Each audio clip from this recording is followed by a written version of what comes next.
Mortgage ಬಗ್ಗೆ ನಿಮ್ಮ ಸಂದೇಹಗಳಿಗೆ ಇಲ್ಲಿದೆ ಉತ್ತರ. ಪರ್ಸನಲ್ ಫೈನಾನ್ಸ್ಗೆ ಸಂಬಂಧಿಸಿದ ಪ್ರಶ್ನೆಗಳಿಗೆ ಕ್ಷಣದಲ್ಲೇ ಪರಿಹಾರ. ಮನಿ9 ಆಪ್ ಮೂಲಕ ನಿಮ್ಮ ಪ್ರಶ್ನೆಗಳಿಗೆ ಉತ್ತರ ಕಂಡುಕೊಳ್ಳಿ. ನಿಮ್ಮ ಪ್ರಶ್ನೆಗಳನ್ನ ತಜ್ಞರ ಜೊತೆ ನೇರವಾಗಿ ಕೇಳಿ. ಹಲೋ ಮನಿ9 ಅಲ್ಲಿ ನಿಮ್ಮ ಪ್ರಶ್ನೆಗಳನ್ನ ಕೇಳಿ. ಈಗಲೇ ಡೌನ್ಲೋಡ್ ಮಾಡಿ ಮನಿ9 ಆಪ್. Download now. ನಮಸ್ಕಾರ, ಮನಿ9 ಕನ್ನಡದ ಎಕ್ಸ್ಪ್ಲೇನರ್ ಕಾರ್ಯಕ್ರಮಕ್ಕೆ ಸ್ವಾಗತ. ನಾನು ಮಲ್ಲನಗೌಡ ಮಾಲಿ ಪಾಟೀಲ್. ಬನ್ನಿ, ಇವತ್ತಿನ ಎಪಿಸೋಡ್ನಲ್ಲಿ ನಾವು ಈ ಪೆಗ್ ಬಚೇರಿಂಗ್ ಎಂಬ ಸ್ಕ್ಯಾಮ್, ಈ ದಂಧೆಯ ಮುಖಾಂತರ ಮುಗ್ಧ ಜನರಿಗೆ ಲಕ್ಷಾಂತರ ರೂಪಾಯಿಗಳ ಆನ್ಲೈನ್ ವಂಚನೆ ಮಾಡುವವರ ಬಗ್ಗೆ ಹೇಗೆ ನಾವು ಜಾಗೃತರಾಗಿರಬೇಕಾಗುತ್ತೆ ಮತ್ತು ಇಂತಹ ಸ್ಕ್ಯಾಮ್ಗಳು ಹೇಗೆ ನಮ್ಮನ್ನು ಆವರಿಸಿ ಬಿಡಬಹುದು ಎಂಬುದರ ಬಗ್ಗೆ ನಾವೀಗ ಡೀಟೇಲ್ ಆಗಿ ತಿಳಿದುಕೊಳ್ಳುವಂತಹ ಪ್ರಯತ್ನವನ್ನು ಮಾಡ್ತಾ ಹೋಗೋಣ. ನಮ್ಮಲ್ಲಿ ಸಾಕಷ್ಟು ಹಣ ಇದ್ದರೆ ಯಾರಿಗೆ ತಾನೇ ಖುಷಿ ಆಗಲ್ಲ. ಆದರೆ ಬೇಗ ಹಣ ಮಾಡಬೇಕು ಎಂಬ ಅತಿಯಾಸೆ ನಮ್ಮನ್ನು ಕೆಲವೊಮ್ಮೆ ಸಂಕಷ್ಟಕ್ಕೆ ಈಡು ಮಾಡಿ ಬಿಡಬಹುದು. ಸಚಿನ್ ಎಂಬುವರಿಗೆ ಇದು ಅನುಭವಕ್ಕೆ ಬಂದಿದೆ. ಸೋಷಿಯಲ್ ಮೀಡಿಯಾದಲ್ಲಿ ಸಚಿನ್ಗೆ ಒಂದು ಬ್ರೋಕರ್ ಆ್ಯಪ್ ಬಗ್ಗೆ ಜಾಹೀರಾತು ಕಾಣುತ್ತೆ. ಭಾರೀ ಹೂಡಿಕೆಯನ್ನು ಮಾಡಿದರೆ ಭಾರೀ ರಿಟರ್ನ್ಸ್ ಕೊಡ್ತೇವೆ ಎಂದು ಜಾಹೀರಾತಿನಲ್ಲಿ ಹೇಳಿರ್ತಾರೆ. ಕುತೂಹಲ ಹುಟ್ಟಿದ ಸಚಿನ್ ಅದರ ಮೇಲೆ ಕ್ಲಿಕ್ ಮಾಡಿದರು.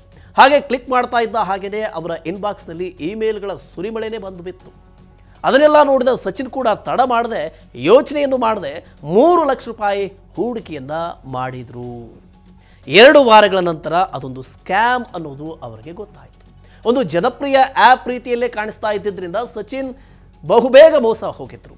ಈ ರೀತಿ ಮೋಸ ಹೋಗಿದ್ರಲ್ಲಿ ಕೇವಲ ಸಚಿನ್ ಒಬ್ಬರೇ ಅಲ್ಲ, ಇಂತಹ ಅಪರಾಧಗಳ ಸಂಖ್ಯೆ ಈಗ ಹೆಚ್ಚುತ್ತಾನೇ ಇದೆ. ಇದನ್ನೇ ನಾವು ಪಿಗ್ ಬಚೇರಿಂಗ್ ಸ್ಕ್ಯಾಮ್ ಅಂತ ಕರಿತೇವೆ. ಇದೊಂದು ರೀತಿಯ investment related scam.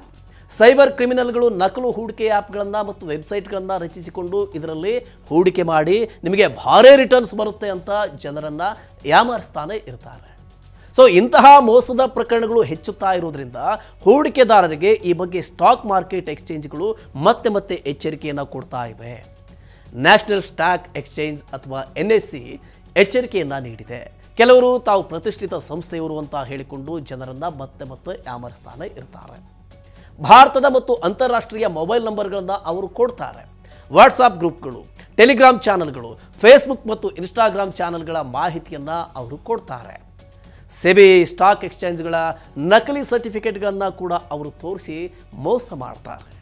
ಫಿಶ್ಡಮ್, Dhan, fires ಮತ್ತು ಚಾಯ್ಸ್ ಬ್ರೇಕಿಂಗ್ ರೀತಿಯ ಆ್ಯಪ್ಗಳು ಕೂಡ ತಮ್ಮ ಹೆಸರನ್ನು ಬಳಸಿಕೊಂಡು ಜನರನ್ನು ದಾರಿ ತಪ್ಪಿಸ್ತಾ ಇದ್ದಾರೆ ಅಂತ ಹೂಡಿಕೆದಾರರಿಗೆ ಮತ್ತೆ ಮತ್ತೆ ಮಾಹಿತಿಯನ್ನು ನೀಡಿವೆ. ಈಗ ಈ ಪಿಗ್ ಬಚೇರಿಂಗ್ ಸ್ಕ್ಯಾಮ್ ಹೇಗೆ ಕೆಲಸ ಮಾಡುತ್ತೆ ಅನ್ನೋದನ್ನು ನಾವು ನೋಡೋಣ. ನೋಡಿ, ಸೈಬರ್ ಸ್ಕ್ಯಾಮರ್ಗಳು ಮೊದಲು ಜನರಿಗೆ ಆಸೆಯನ್ನು ತೋರಿಸೋದಕ್ಕೆ ಸೋಷಿಯಲ್ ಮೀಡಿಯಾ ಪ್ಲಾಟ್ಫಾರ್ಮ್ಗಳಲ್ಲಿ ಜಾಹೀರಾತುಗಳನ್ನು ಕೊಡ್ತವೆ. ನಂತರ ಆ ಜಾಹೀರಾತನ್ನು ಕ್ಲಿಕ್ ಮಾಡಿದವರಿಗೆ ಮೆಸೇಜನ್ನು ಕಳಿಸ್ತವೆ. ವಾಟ್ಸಾಪ್ ಅಥವಾ ಟೆಲಿಗ್ರಾಮ್ ಗ್ರೂಪ್ಗೆ ಜಾಯ್ನ್ ಆಗಿ ಅಂತ ನಿಮ್ಮನ್ನು ಆಹ್ವಾನಿಸ್ತವೆ. ಈ ಸಮಯದಲ್ಲಿ ಅಸಲಿ ಕಂಪನಿಯ ಹೆಸರನ್ನು ಬಳಸಿಕೊಳ್ಳಲಾಗುತ್ತೆ. ನಿಮಗೆ ಟ್ರೇಡಿಂಗ್ ಟಿಪ್ಸ್ ಕೂಡ ಬರುತ್ತೆ. ಹಲವು ಬಾರಿ ಒಂದೆರಡು ಸ್ಟಾಕ್ನಿಂದ ನಿಮಗೆ ಲಾಭ ಕೂಡ ಆಗಿಬಿಡಬಹುದು. ಇದು ಜನರಿಗೆ ನಂಬಿಕೆಯನ್ನು ಹುಟ್ಟು ಹಾಕುತ್ತೆ. ಆ ನಂತರ ನಿಜವಾದ ಸ್ಕ್ಯಾಮ್ ಶುರುವಾಗುತ್ತೆ. ಒಂದು ಆ್ಯಪ್ ಡೌನ್ಲೋಡ್ ಮಾಡಿಕೊಳ್ಳಿ ಅಂತ ನಿಮಗೆ ಹೇಳ್ತಾರೆ. ಷೇರುಗಳಲ್ಲಿ ಡೈರೆಕ್ಟ್ ಆಗಿ ಇನ್ವೆಸ್ಟ್ ಮಾಡುವುದರ ಬದಲಿಗೆ ಒಂದು ಬ್ಯಾಂಕ್ ಅಕೌಂಟ್ಗೆ ಹಣವನ್ನು ವರ್ಗಾವಣೆ ಮಾಡಿ ಅಂತ ನಿಮಗೆ ಹೇಳಲಾಗುತ್ತೆ. ಈ ಫೇಕ್ ಆ್ಯಪ್ನಲ್ಲಿ ನಿಮ್ಮ ಹಣದ ಬ್ಯಾಲೆನ್ಸನ್ನು ತೋರಿಸುತ್ತೆ.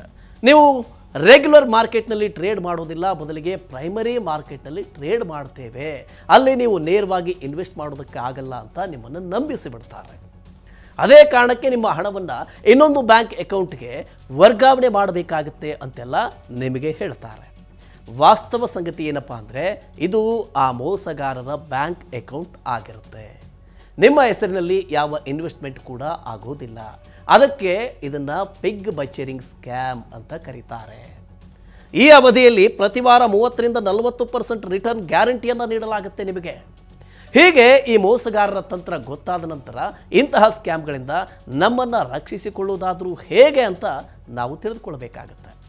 ಮೊದಲು ಸೋಷಿಯಲ್ ಮೀಡಿಯಾ ಪ್ಲಾಟ್ಫಾರ್ಮ್ನ ಮೂಲಕ ನಿಮ್ಮನ್ನು ಕಾಂಟ್ಯಾಕ್ಟ್ ಮಾಡೋದಕ್ಕೆ ಪ್ರಯತ್ನಿಸಿದರೆ ದಯವಿಟ್ಟು ಎಚ್ಚರಿಕೆಯಿಂದ ಇರಿ. ಸೋಷಿಯಲ್ ಮೀಡಿಯಾದಲ್ಲಿ ನಿಮಗೆ ಆ್ಯಪ್ ಬಗ್ಗೆ ಜಾಹೀರಾತು ಕಂಡುಬಂದಿದೆ ಅಂತಾದರೆ ಪ್ಲೇಸ್ಟೋರ್ ಅಥವಾ ಆ್ಯಪ್ ಸ್ಟೋರ್ನಲ್ಲಿ ಅದರ ರಿವ್ಯೂ ಹೇಗಿದೆ ಅಂತ ನೀವು ಚೆಕ್ ಮಾಡಿಕೊಳ್ಳಿ.